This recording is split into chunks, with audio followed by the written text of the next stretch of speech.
itu adalah orang yang suka menghadirkan solusi dalam setiap kehidupan. Poin pertama ya. Itu dulu. Dan ini akan diuji Bu, Pak. Bapak kalau pulang dari kantor cerita, kadang cerita masalah. Ibu pun di rumah cerita masalah kan? Itu. Masalah itu diciptakan bukan ingin membuat kita bermasalah.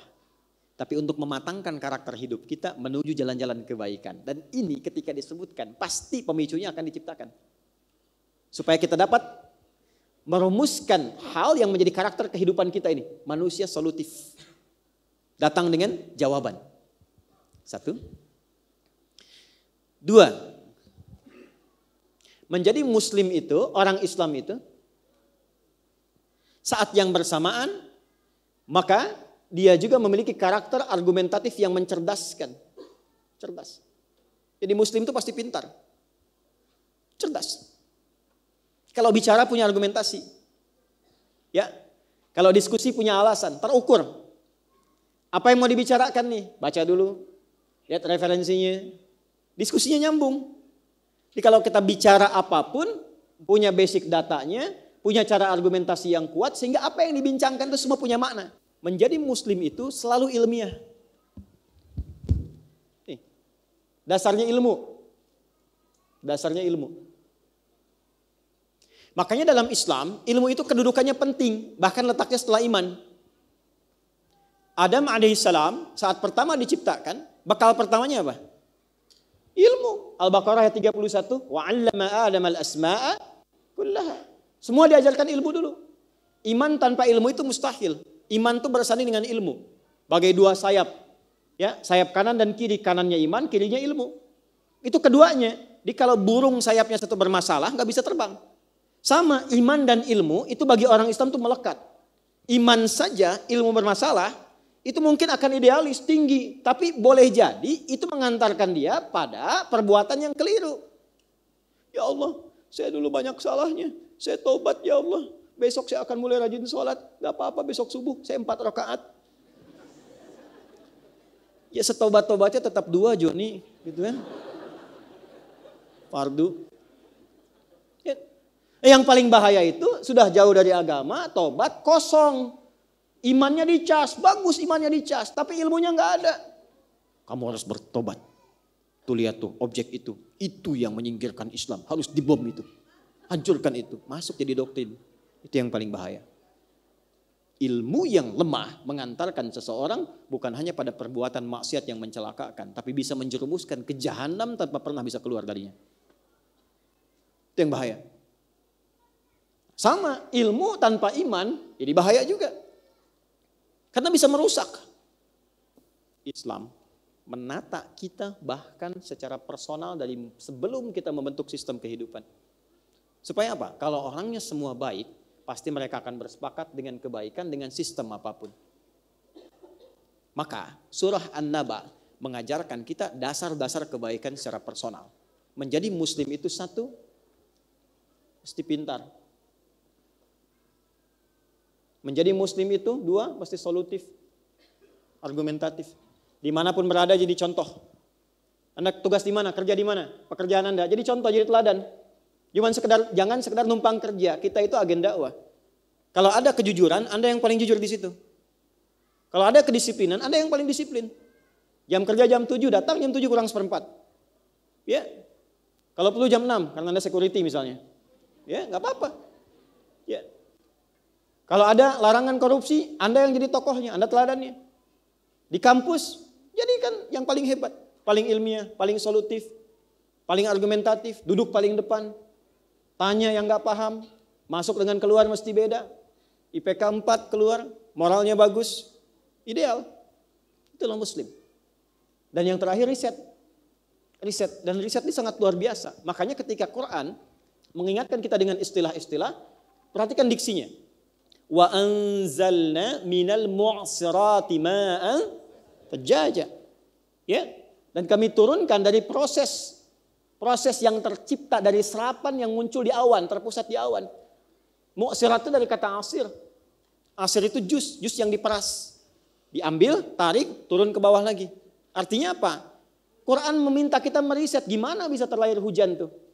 Dari mana awan bisa mengumpulkan gumpalan asap itu? Naik dari mana? Riset. Maka muncul ilmu di situ.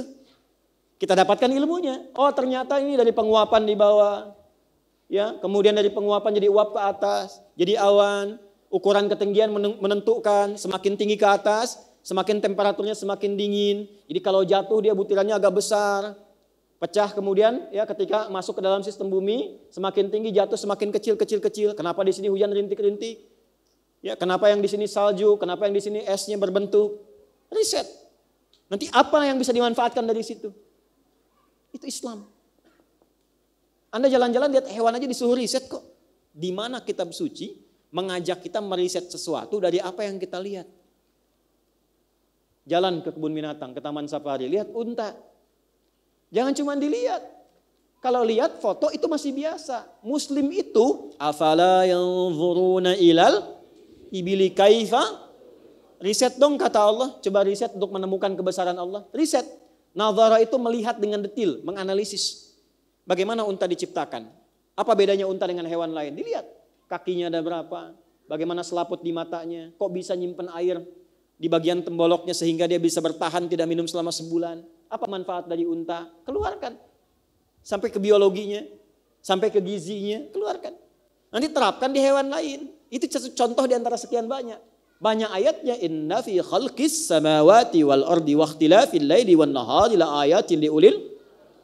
Itu siang malam tuh kita diminta oleh Allah.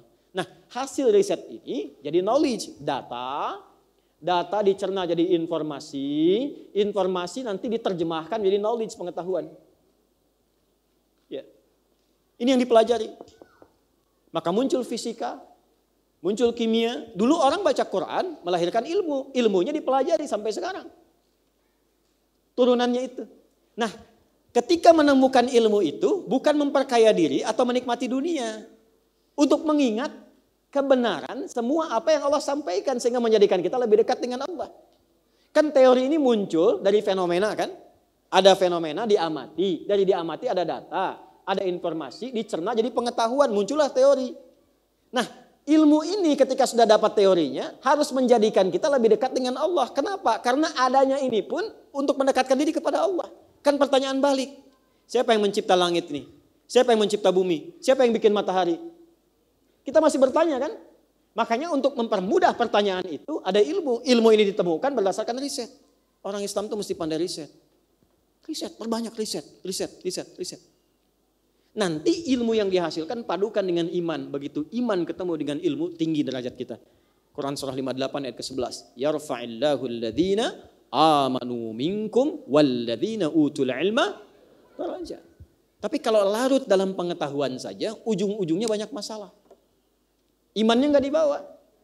Ilmu aja, nih, data aja, informasi aja.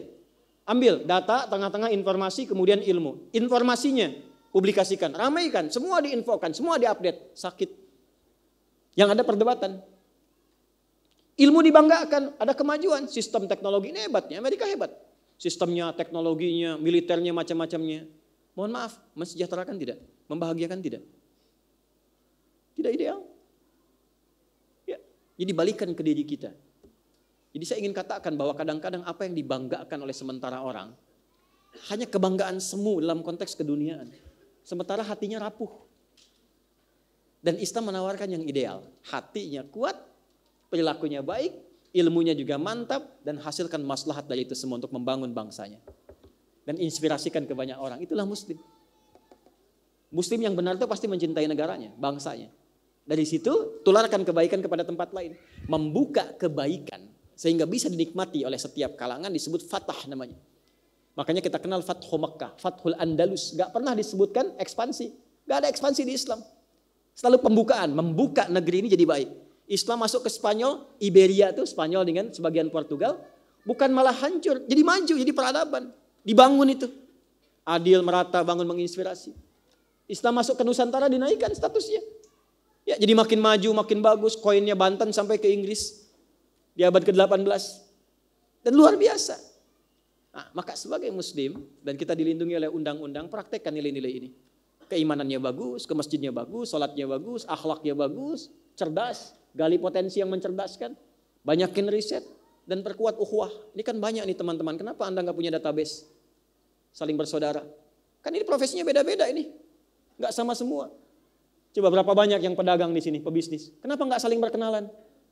Lalu bangun jaringan, kuatkan satu dengan yang lainnya. Saling mengisi. Di situ Anda bisa bikin praktek zakat yang benar, infak yang benar. Gitu. Dibangun sehingga makin kuat, makin sama-sama, bareng-bareng. Kalau sendirian capek.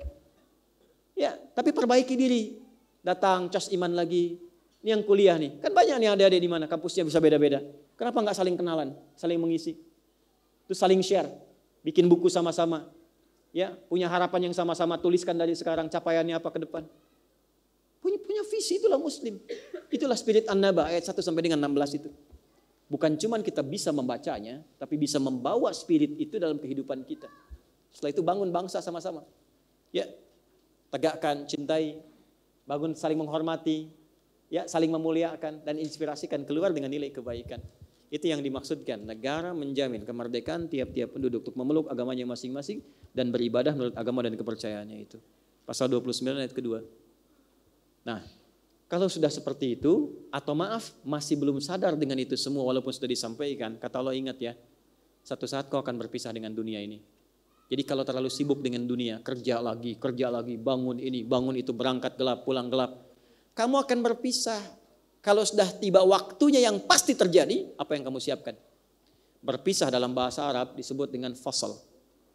Waktunya disebut dengan yaum. Pasti disebut dengan miqat. Inna yaumal fasli kana miqata. Ayat ke-17 ya. Hei orang-orang yang sibuk dengan dunia, yang saking banyak sibuknya kadang sering berselisih, sering berdebat pada yang tidak penting, diskusi pada sesuatu yang tidak bermutu, gak nyari solusi, cuma bikin konten untuk viral saja.